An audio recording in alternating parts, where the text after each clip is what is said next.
Hey everybody, thanks again for following. So tonight is exactly 5 weeks from the first night I'll be out there on my own on this journey. Getting a little scary, I guess, but it's exciting. Got a lot of support still.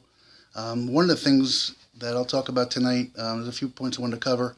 Is the shirt I'm wearing. A lot of people asked me what they could do to help out, support the cause, and things like that. So I came up with these shirts. I'm going to flip it around here in a minute. Actually, I don't know how to flip it around, so I'm going to try to do it this way. Hopefully, I can see. What you're looking at right here is the front of the shirt, and I'll back it out a little bit. And what it has is the Point the Thumb journey on top. Show kindness, give compassion.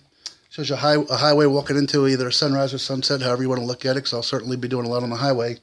And it has the I love you symbol in sign language. And a lot of people think somehow that means hitching or pointing the thumb that way. That's not what that means, just so everybody knows, and I think you all do already, and I'm terrible with the camera here, is that I use a mantra with my kids, point the thumb, not the finger. So society is so quick to blame everybody else and point the finger somewhere else. So when I say point the thumb, it's not about hitching a ride or anything like that.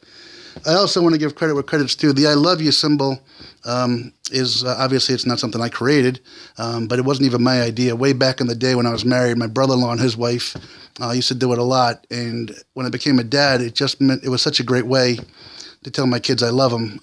I probably tell my kids I love them 30, 40 times a day, and I don't always have to say it, and it might be embarrassing to them or something like that. For example, tonight, my son had a baseball game. He got a big hit. He's on first base. I could be in the dugout and just give him the sign, and he knows that dad is pulling for him and loves him and so forth. So that's a little bit about what the front of the shirt looks like. The back of the shirt, I'm going to slide over here. And the back of the shirt just mirrors my Facebook page. If you see at top, it says like and follow on Facebook and YouTube. I hope you're subscribing to me there. Just kind of the picture of what the journey is going to be like. And on the bottom, it's going to say contact PTT Journey 2018 at gmail.com. I'm not sure if I could get all that in there. Again, I'm not good with this camera. But anyway, so that's what the back of the shirt will look like. It's important for me. The bottom part where it says contact me, I'm not even hoping, I'm counting on folks to shoot me questions, shoot me emails, things like that. My battery's going to be dead on the road if I try to keep up with Facebook all day long. So in this way, people can ask me questions and I can kind of try to address them at nighttime or things like that. So that's a little bit about the shirts. I'm excited about those. Some folks in the baseball field asked me about them, and if you're interested, email me, hit me up, and I'll let you know how I can get you some of those shirts, okay? But it's a nice fundraiser, and I appreciate all the efforts in that regard. Two questions that came up tonight, though, that I wanted to talk about. One of them came via the email, and I really appreciate that. And it asked me, what kind of support am I getting? What kind of feedback have I been getting from people? And it's been interesting. To the person, I've gotten, to the individual, just almost complete support, some awe, quite honestly, that this might happen. Some closer family members not quite so supportive, but I think that's to be expected.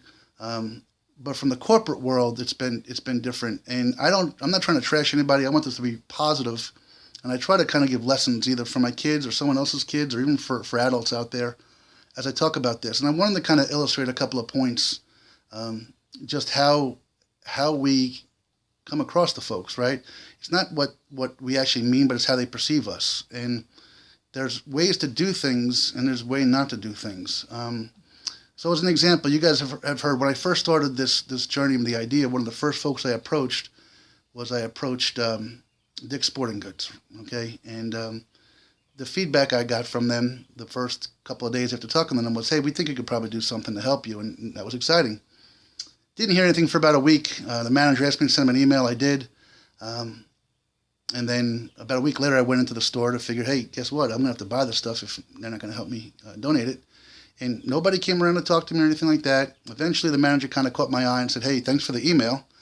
And I politely said, look, I appreciate everything you can do. If you can't do anything, that's fine. I get it. Just kind of let me know. That was 3.5, 4 weeks or so ago now. I haven't heard a thing. And that's kind of my point. The answer of we're not going to help you wouldn't be offensive or hurt me in any way, shape, or form. But why not just pick up the phone and be a decent person and say, hey, you know what? We're not going to be able to help you, but we certainly approve or support or wish you well and good luck in what you're doing. How you come across is the difference between, the next step. I'm a customer with them that spent $2,000 last year, close to $2,000 on them. And why would I want to go back to these folks if they couldn't even give me the decency and courtesy to say, hey, you know what? Not going to be able to help you. but good luck to you. To just leave it dead like that is just kind of goofy. So another example of that is on the same day, York is not a major metropolis. It's a small pocket city in Pennsylvania, for those that don't know. And it actually has 2 newspapers. So I went up to the newspaper and just asked if I can get some phone numbers. That afternoon, the lady at the counter said, well, yeah, but there's 2 different newsrooms. She said, so your best bet is to try both the York Daily Record and the York Dispatch. So that afternoon, I called up the York Daily Record, and I left a voicemail for a reporter and for the editor. And that afternoon, I received a phone call, and an article was done where the reporter came out 2 or 3 days later. Again, I'm not saying that a reporter has to come out, but there's no reason why, if someone was offering them a story in a small town, that somebody might not say, well, I appreciate you at least letting me know we're not interested. In retrospect, though, I contacted the York Dispatch, and I spoke to some, I'm going to say young girl. I don't know how young she is. I don't know. I know it was a female, right? And that's got nothing to do with the story. She's a female, but I spoke with her, and I just explained, hey, look, you know what? I'm doing something in July. It's kind of crazy. Just wanted to let you know if you think it's something you might have an interest in covering, love to talk to you about it, kind of thing. And her response was so condescending and rude that it had me shaking my head. I basically said, and her first question was, well, how do I know you're going to do it? And I said, well, I'm going to be honest. You don't, right? You don't. But I'm pretty sure if you put the story in the paper and 3 weeks from now, it goes dead, no one's going to come back and take your Pulitzer Prize away from you. Then I said, well, honestly, you don't, but I'm planning on going through with it. And her next response is, well, who's funding it? And again, it was in that tone of voice. And I said, well, that's the beauty of it. Nobody's funding it. I'm throwing caution to the wind, and I'm going to rely upon fellow humans and so forth.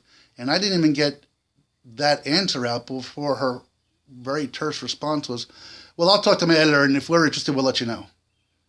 And that was it. That was the phone call. And I'm saying to myself, if this ever becomes a story on Newsworthy and the York Dispatch would like to speak to me, why would I want to speak to these folks at this point in time? And it's not a personal thing. It's not like there's any principle in the matter. But this can get taken into any facet in the business world. I mean, if somebody came to me with a sales lead and said, hey, call this person, I wouldn't look down my nose at it. Even if I didn't think it was a viable lead, I would say, hey, well, I appreciate you thinking about me. Thanks. And, go from there. So again, how you deliver the message is more important than the message itself. And that's what I'm hoping that my kids will hear this and learn from. Maybe some of you will see that in your own personal lives or own professional lives. Sometimes it's not the answer, but how you come across and delivering that answer that might be upsetting to some folks. So I got a lot of positive feedback from folks too, but I don't want to talk too much about that. But I think there's a valuable lesson to be learned there. The next question actually came from my daughter, and it's one I didn't even never really think about, and I still don't really have a good answer, but I thought it was worth talking about on here. So my daughter came home from school, and how was your day? And she said, well, Dad, I had a public speaking thing, and I just don't really do well socializing in that environment. She said, how are you so good at socializing? Teach me. And I don't really know the answer to that. I think just like a lot of things, I am pretty good at it, but I think some of it's just gifted. But I was trying to really think of an answer for her as to how and why it is that I'm kind of effective with it, I guess, or why effective people at it and why they're effective. And I don't really have a set answer, but the best things I can tell you is that when I talk to somebody, I usually ask their name, and I don't care if they're a waiter, a bus driver. I think it's important to recognize people by name. I know Patch Adams did that in the movie Patch Adams, and it's something I've taken with me, and I just think it's a respect thing, right? And then the other thing I try to explain to her is, I never know who that person I'm talking to is. And, that person might be a connection for something for me down the road, whatever it might be. It could be a business situation. It could be a personal situation. It could be somebody I met that, donates a kidney to a loved one of mine. I have no idea.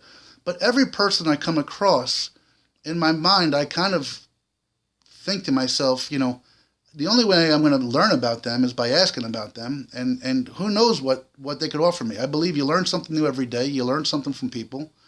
And that kind of mindset has served me well in socializing. So I just think if you ask people their name and you're cordial to them, people like to tell you about themselves and who they are and what they do. And, a lot of times that just leads to conversation, and you find you meet some really good people that way. So, in answer to my daughter's question, I don't know that there's any specific thing about it, but I do believe if you ask people their name, you go out of your way to ask a little bit about them and learn about them, oftentimes you'll find yourself making a connection of some sort that it may not be relevant now and it may not be relevant next week, but who knows if 2 years from now it might be relevant for somebody who needs a new car or their plumbing fixed or whatever it might be. So, just a couple of questions I wanted to answer because I want to get this give and take off of there. Again, folks, thanks for listening. I know I'm not the most dynamic guy in here. I'm trying to get better in front of the camera, and hopefully over time I will. The shirts are out. Again, remember, please, how you come across to people, how you answer the question a lot of times is more important than the answer itself. And, be respectful of people. Ask their name, ask them who they are, and maybe you'll find it's a little bit easier to socialize and get to know folks. So thanks, have a great night, and I'll keep you updated.